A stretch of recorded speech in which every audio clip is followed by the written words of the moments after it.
오늘은 미국채에 대해서 한번 다시 말씀드려 보도록 할게요. 최근에 경제 데이터가 진짜 중요한 것들이 많이 발표가 됐습니다.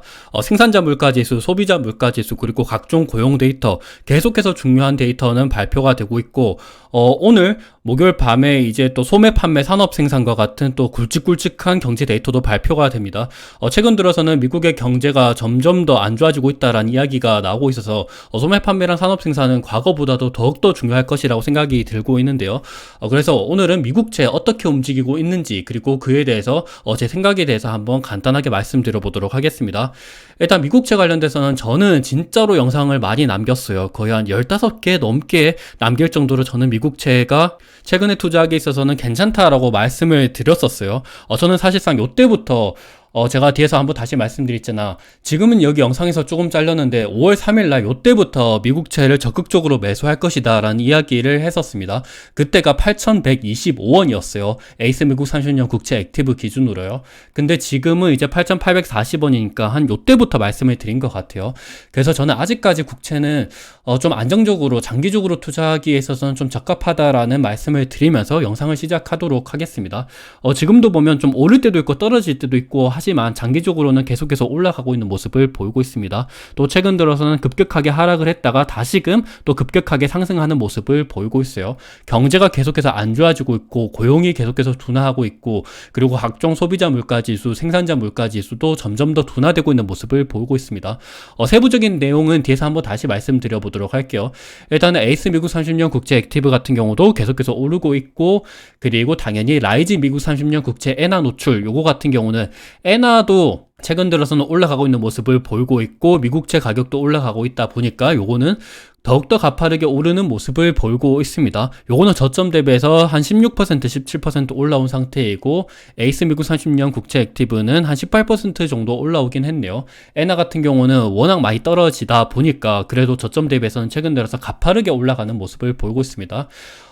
일본 엔화 관련돼서도 긍정적으로 보시는 분들은 요거도 한번 살펴보시면 좋을 것 같아요. 아니면 뭐 일본 시장에 상장되어 있는 2621 그거를 투자하셔도 되고, 아니면 미국 시장에 상장되어 있는 TLT 그것도 투자하셔도 뭐 괜찮지 않나라는 생각을 하고 있습니다. 저는 요거를 뭐 사라라고 뭐 적극적으로 말씀드리는 건 아니고, 미국채를 투자하시는 분들 입장에서 좀 어느 정도 도움이 되실 만한 내용에 대해서 한번 말씀드려 보려고 그래서 그 영상을 한번 찍고 있습니다. 여튼 그래서 5월 3일날 저는 뭐 적극적으로 매수한다 뭐 이렇게 말씀을 드렸고, 5월 16일날에도 이렇게 말씀을 드렸었어요. 열심히 매수하고 있다라고 얘기할 만큼 저는 굉장히 좀 공격적으로 말씀드렸습니다. 뭐 그렇게 얘기하다 보니까 좀 어찌 보면 선을 넘었다, 그래서 이렇게 말씀드려서 또 욕을 먹기도 했었죠. 근데 8,535원이었기 때문에 지금은 그거보다 또 주가도 올라온 것도 사실이긴 해요. 아직까지는 뭐 운 좋게 방향을 맞추고 있긴 한데, 저는 뭐 신이 아니기 때문에 제가 말하는 것도 좀 틀릴 수도 있다라는 거는 한번 감안하셔서 보셨으면 좋을 것 같아요. 그리고 뭐 가장 중요한 서비스 물가도 하락하고 있다, 그리고 고용이 크게 둔화하고 있다, 그리고 금리 하락 중에도 내가 매수하고 있다, 하락 중임에도 불구하고 저는 매수를 하고 있다라고 말씀을 드렸었어요. 금리가 하락을 하면 국채 가격은 올라가고 있죠. 그러니까 국채 가격이 올라감에도 불구하고 불타기를 하고 있었다라는 말이었죠.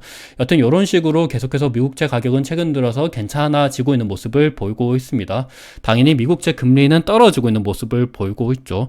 미국채 금리는 전저점을 거의 돌파하지 않을까라는 싶을 정도로 굉장히 급격하게 떨어지는 모습을 보이고 있습니다.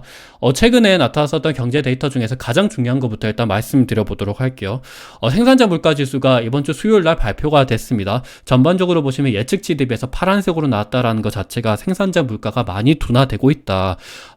물가가 진짜 많이 둔화되고 있으니까 금리를 떨어뜨릴 수도 있겠구나라는 생각을 할 수밖에 없습니다. 그래서 한번 차트를 장기적으로 한번 보도록 할게요. 요거는 전년 동기 대비입니다.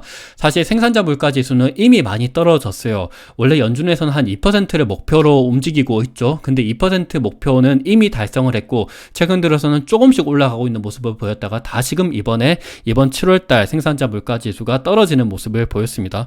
그래서 외과 트레이더들 입장에서는 요 정도면 인플레이션이 많이 둔화되고 있는 거 아니야? 라는 생각을 할 만큼 굉장히 좀 가파르게 둔화되고 있는 모습을 보이고 있어요.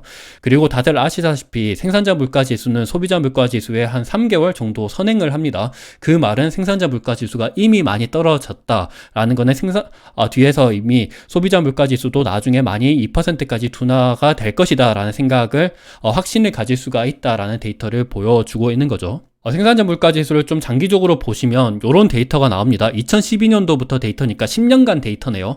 10년간 생산자 물가 지수는 한 2%대 정도면 안정적으로 움직인다라고 봤거든요.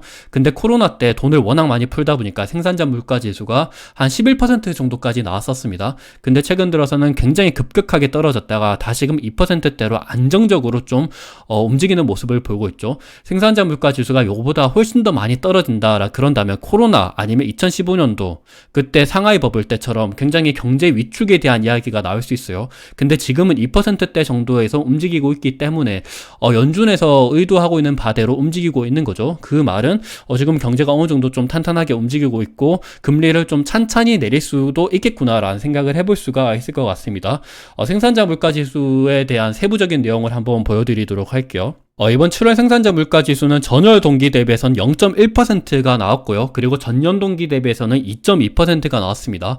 근데 세부적으로 보시면 요거는 그러니까 제품 쪽입니다. 그리고 오른쪽은 서비스 쪽이에요. 일단은 제품 쪽을 보도록 할게요. 제품 쪽은 0.6%가 상승을 했습니다. 전월에는 마이너스 0.4%였는데 이번에는 0.6%만큼 올라왔기 때문에 굉장히 좀 가파르게 올라왔죠.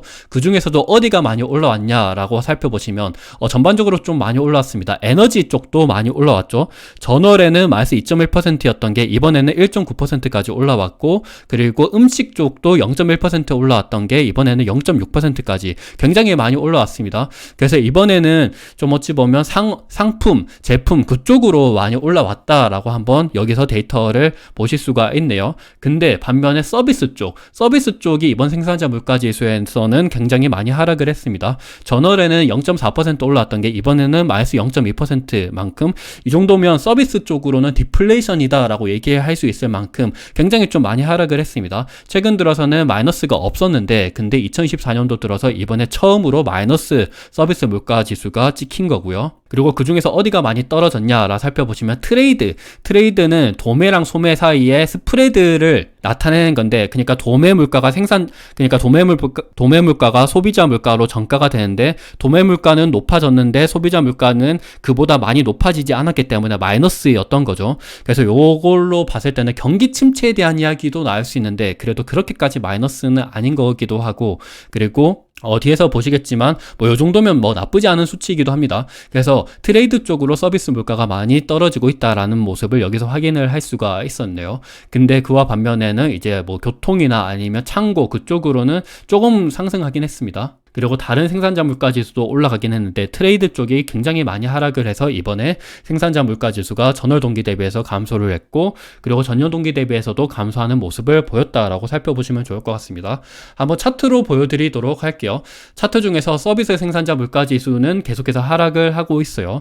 이거는 굉장히 긍정적인 모습이죠. 서비스 생산자 물가 지수는 또 하락을 하고 있는 모습을 여기서 살펴보실 수가 있었죠. 그래서 보면 차트로 보시더라도 굉장히 또 많이 하락을 하고 있고 서비스 물가 지수가 하락을 했기 때문에 전체적으로 보면 생산자 물가 지수도 많이 하락을 하고 있다. 서비스 물가 지수가 하락한 게 생산자 물가 지수의 하락을 가장 크게 도운 이유다라고 살펴보시면 좋을 것 같습니다. 그리고 서비스 물가 지수 중에서 어디가 많이 하락을 했냐? 트레이드 쪽이 많이 하락을 했습니다. 트레이드 서비스라는 게 도매랑 소매 사이의 마진, 스프레드를 나타낸 건데 그러니까 도매 물가가 많이 올라도 소매 물가가 많이 하락을 하면 이 트레이드 서비스는 마이너스로 들어갈 수가 있겠죠. 근데 최근 들어서 이번에 마이너스로 진입을 했다라는 것 자체가 혹시나 경기 침체에 대한 이야기가 나올 수도 있긴 한데 그래도 물가는 확실히 잠잠해지고 있기 때문에 미국채를 투자하시는 분들 입장에서는 그래도 긍정적인 데이터다라고 해석을 해볼 수가 있을 것 같습니다. 그리고 그 다음으로 중요한 서비스 물가 지수. 생산자 물가 지수, 서비스 물가 지수 둘 다 중요해요. 근데 생산자 물가 지수가 먼저 더 발표했다 발표했기 때문에 생산자 물가지수부터 보여드렸고, 그리고 소비자 물가지수를 한번 보여드리도록 하겠습니다.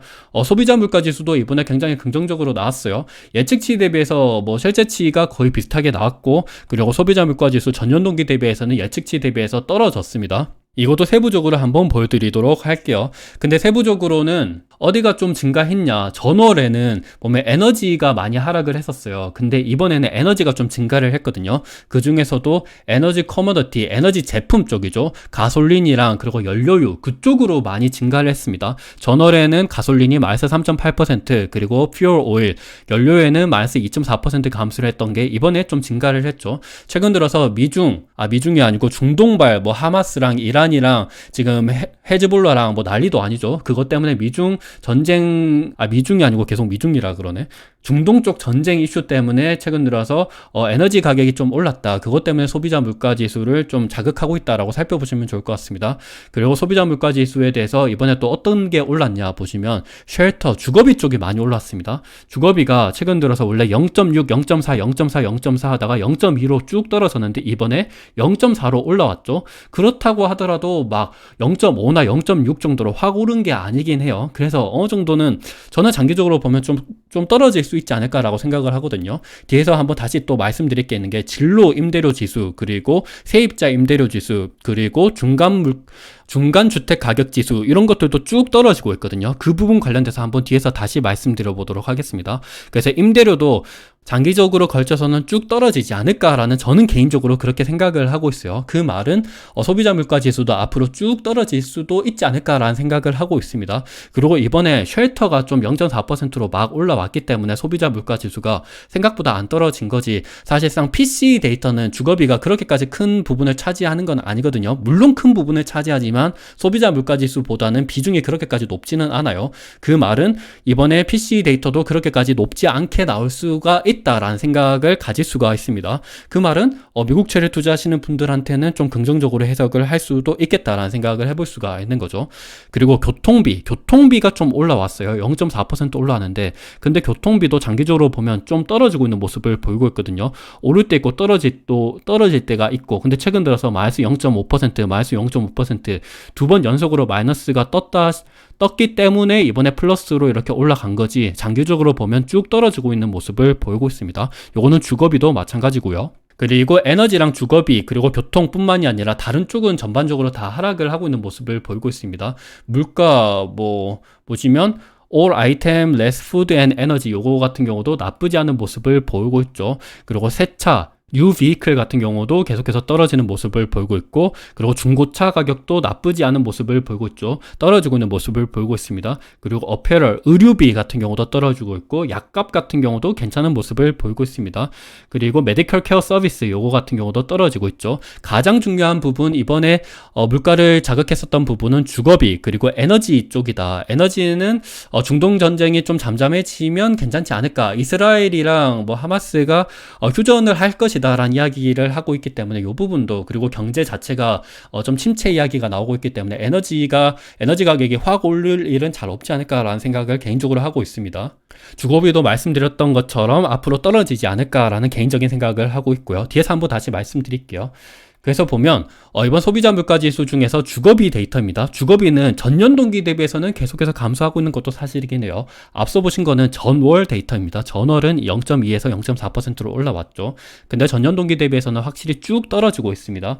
그리고 세부적으로 다른 데이터를 보여드리면 진로 임대료 지수, 그리고 세입자 임대료 지수 보시면 진로 임대료, 세입자 임대료가 있는데, 얘들 같은 경우는 미국의 CPI, 쉘터, 주거비에 대한 물가지수를 선행합니다. 보면 얘네들이 먼저 오르고 먼저 떨어지죠. 그래서 이미 세입자 임대료 지수는 마이너스로 진입을 한 것처럼 앞으로 PC 데이터나 그리고 CPI 데이터의 주거비는 쭉 떨어지지 않을까라는 생각을 해볼 수가 있고요.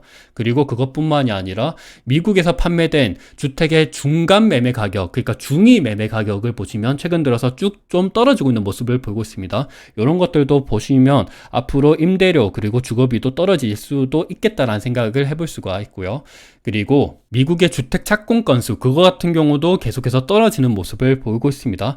또한 주택 허가 건수, 그거도 계속 떨어지는 모습을 보이고 있죠. 그래서 이런 부분들을 봤을 때는 앞으로 주거비랑 임대료 같은 경우는 떨어질 수도 있겠다라는 생각을 합리적으로 해볼 수가 있을 것 같아요. 요거에 대한 대표적인 이유는 아직까지 미국의 30년 고정금리, 모기지 금리가 굉장히 높은 수준을 차지하고 있습니다. 금리가 최근 들어서 떨어지고 있어서 모기지 금리 같은 경우도 떨어지고 있기는 하지만 아직까지 절대적인 금리 그 자체적으로는 한 7%를 유지하고 있기 때문에 굉장히 높다. 이 말은 임대료 주거비가 떨어질 수도 있겠구나라는 생각을 해볼 수가 있습니다. 그리고 장기적으로 봤을 때도 계속해서 떨어지고 있는 것도 사실이긴 해요. 그리고 전월 데이터도 계속해서 떨어지고 있는 거는 사실이긴 합니다. 그리고 고용 데이터를 보여드리도록 할게요. 고용 데이터도 최근에 발표가 됐죠. 신규 실업수당 청구 건수, 그리고 평균 시간당 임금, 경제활동 참가율, 그리고 실업률, 그리고 비농업 고용지수 이런 데이터들이 발표가 됐습니다. 근데 전반적으로 봤을 때는 인플레이션에 굉장히 긍정적으로 발표가 됐어요.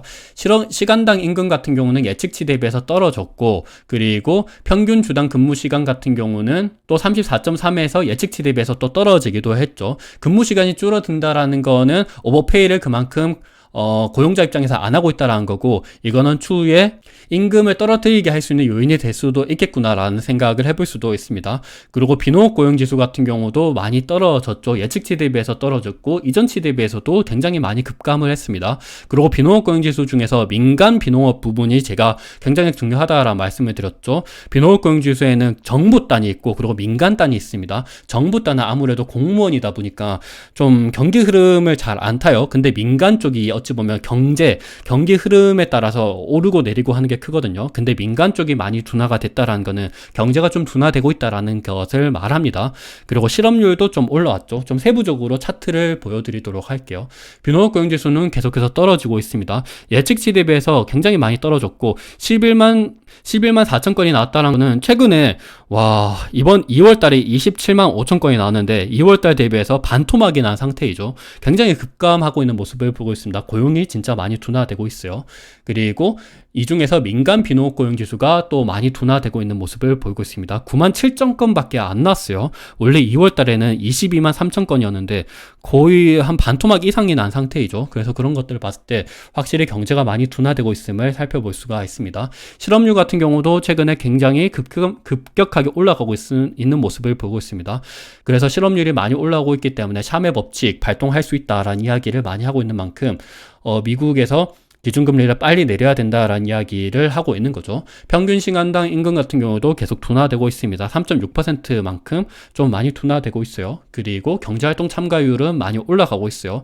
요 말은 이민자 때문에 경제활동 참가율이 올라가고 있고, 이민자가 많이 증가하면 인플레이션에 도움이 된다. 아무래도 이민자들은 임금을 많이 그만큼 못 받으니까 인플레이션에 도움이 된다. 금리를 떨어뜨려야 된다라는 얘기를 할 수 있을 만큼 좋은 데이터가 나오고 있습니다. 그리고 실업수당 청구 건수도 발표가 됐죠. 근데 실업수당 청구 건수는 신규 실업수당 청구 건수는 예측치 대비해서 떨어지게 나왔어요. 요 말은 고용이 오르고 내리고 있는 모습을 보이고 있지만 전체적으로 짧게 봤을 때는 예측을 하기가 힘들어요. 예측치 대비해서 적게 나올 수도 있고, 그리고 높게 나올 수도 있긴 하지만 그래도 단기적으로는 우리가 모르잖아요. 그래도 장기적으로는 우리가 또 예측을 해볼 수가 있습니다. 장기적으로 길게 봤을 때는 신규 실업수당 청구 건수랑 계속 실업수당 청구 건수는 쭉 올라가고 있는 모습을 보이고 있습니다.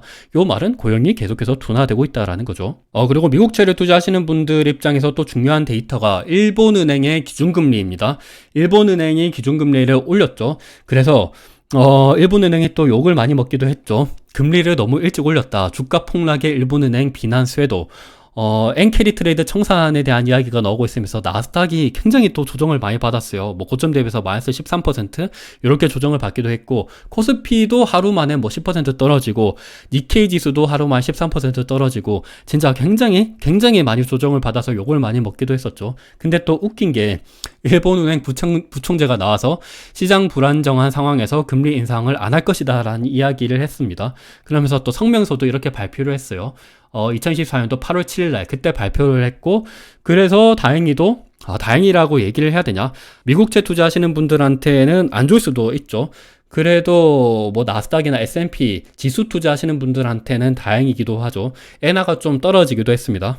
그리고 미국채 금리가 다시금 좀 올랐고 나스닥 지수가 다시금 반등을 하는데 성공을 했죠. 그럼에도 불구하고 최근에 미국채 금리는 떨어지고 있는 모습을 봤을 때는 확실히 경제가 둔화되고 있음을 보여드리는 거고, 일본은행이 금리를 안 올린다라고 하더라도 미국에서 기준금리를 떨어뜨린다라 그러면 미국채 금리는 떨어지는 거고 미국채 가격은 올라갈 수가 있는 거죠.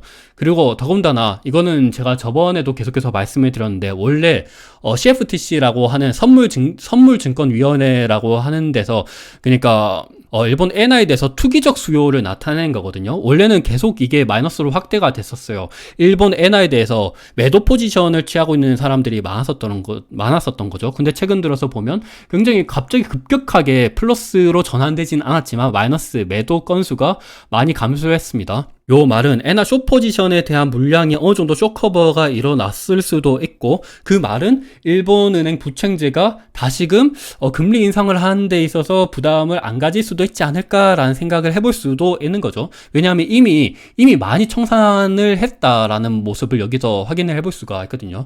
그래서 그런 것들을 봤을 때는 한 번 더 기준금리 인상에 대한 이야기가 만약에 나온다라 그런다면 미국채 가격이 또 많이 오를 수가 있겠죠. 그래서 그런 부분들도 한번 참고 삼아 보시면 좋을 것 같습니다. 그렇다고 해서 엔캐리 트레이드 청산이 완전히 이루어졌다라는 건 아니고, 요거는 엔화에 대한 숏 포지션, 그 물량을 나타내는 겁니다. 숏 포지션 물량이 많이 줄어들었다라는 거는 그래도 미국채 가격에 있어서 긍정적으로 해석을 해볼 수가 있는 거죠. 오늘 밤 9시 반에 또 중요한 데이터가 발표가 됩니다. 실업수당 청구 건수도 발표가 되고 소매 판매도 발표가 돼요. 그리고 수출 물가지수, 수입 물가지수, 그리고 뭐 산업 생산 이런 쪽도 전반적으로 발표가 됩니다. 최근 들어서 경제가 많이 둔화되고 있다라는 이야기를 하고 있는 만큼 요 데이터도 진짜 중요해요. 과거에는 사실상 요거보다 고용 그리고 물가 이런 쪽으로 더욱더 중요하게 봤는데, 오늘 발표된 데이터는 과거보다 훨씬 더 중요하게 아마 다뤄질 가능성이 큽니다.